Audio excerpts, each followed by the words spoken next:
We all know prep is the most important part to anything, so we want to take off all the sealer and the glaze and anything that's on your furniture currently, and then we'll clean it all up. So I'm going to start with the 40 grit. If it's not doing good, or if I feel it's almost too deep, then I can move to the 60 grit. But I always have a couple grits handy because you never know what you might use.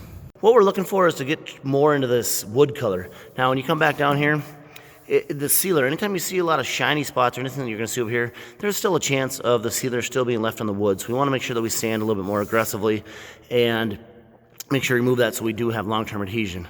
I just got an old sanding block here. I'm going to hit all the edges and make sure that everything is good on that end as well. So a few more minutes of sanding and then we'll be ready to clean them off and get ready for primer.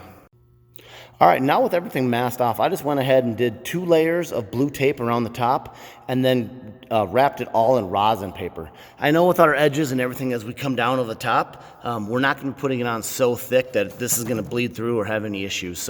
And we're always going to be cleaning up our excess and our drips along the way.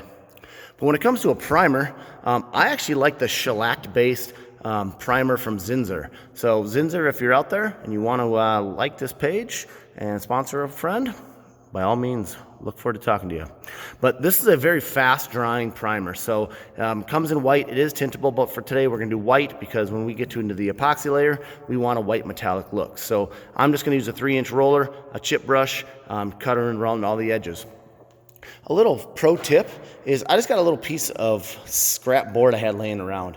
I'm going to prime that, and I'm actually going to practice on that first. And so once the primer dries and I get into my epoxy, I'm actually going to put the white epoxy down first and then try to create the same effect I want on here. I'm going to do it first on my scrap wood to make sure that I actually have my technique perfected before I go ahead and do it on my actual work page.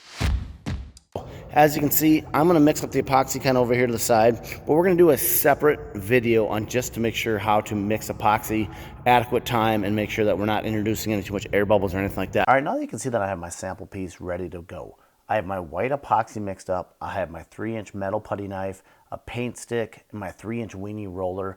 I prefer the foam ones because they're not going to leave any lint behind. I'm also going to have my Rust-Oleum spray can. Today I have a very dark gray color with a little piece of plastic that I can be able to spray on and then dip into.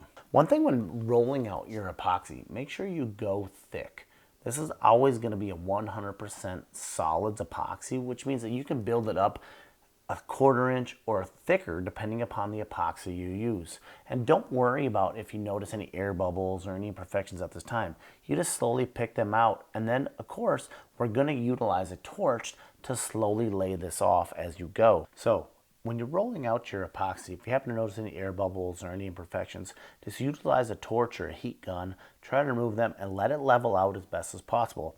I traditionally let my epoxy sit for 2 to 5 minutes before I want to start adding my effects. And as you can see, I just have that dark gray Rust-Oleum spray paint, and I want to spray it down on my plastic. I'm just going to utilize the wooden paint stick to try to create my effect. One thing to remember when adding the gray paint or accents, it does not take a lot. A little bit goes a long way. So just be careful when dipping your brush into it. But remember, if you add a little bit too much accent, go back into your original color of epoxy and add more on top of it, and it'll slowly take that effect away. My wife and I decided that we would like a very light, metallic, marbly look. So as you can see, I got a lot of white down with very little amount of gray. We just want very subtle gray, metallic, marbling looks, and that's why you can see just a little bit of gray will go a long way to create a very subtle look.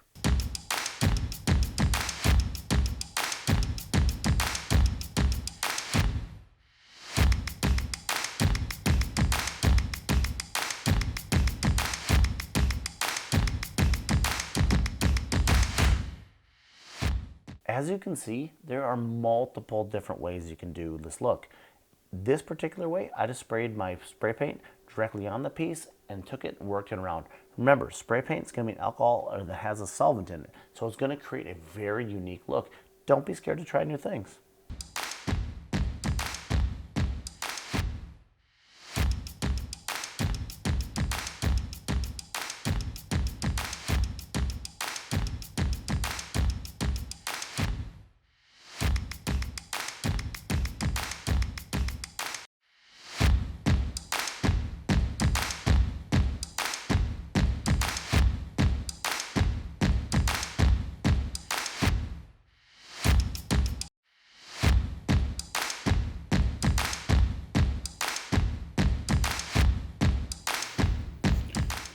All right, as you can see on this one, again, I've kind of just started in the corner and I'm kind of slowly working my way this way. Again, I want a lot of white, a very subtle black or dark gray tone to it. So I'm gonna kind of tweak a little bit more over here. But once I kind of get to this one, which is again, just white epoxy ready to go. So again, all I'm looking to do is very, very lightly just to kind of create that grayish look. Again, everything's going to self-level and come back, but it does not take very much pigment at all to try to create a little bit of a look. And remember, you can always add more. It's very hard to take it away. So I'm going to kind of continue to tweak that one a little bit. But again, I kind of like the way it's looking right there. I'll get a little bit more over here. But again, let it sit, see what you got.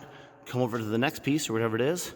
Do what you need to do. You can always go back and forth. But again, I try to want these to match as close as possible. So we'll just continue to tweak them and work them until we get what we like.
All right, so I think that's it. I'm gonna leave it the way it sits.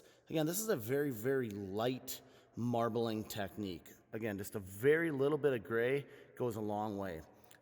As you can kind of see, the wife wanted it very, very white with just a little bit of actual gray accents into it. And so that's kind of what we try to do. So again, if you notice a little bit of imperfections in it right now, not a huge deal. We are gonna let this cure out overnight. And then, of course, we are going to come back, do a quick sand on it tomorrow, and then we'll actually put our top coat on it. So if you happen to notice you want to put more product down or tweak anything as you see it right now, now is the actual time to do it. A lot easier to fix something when it's wet than it is when it's dry. So stay tuned. We'll come back tomorrow, and then we will finish this off.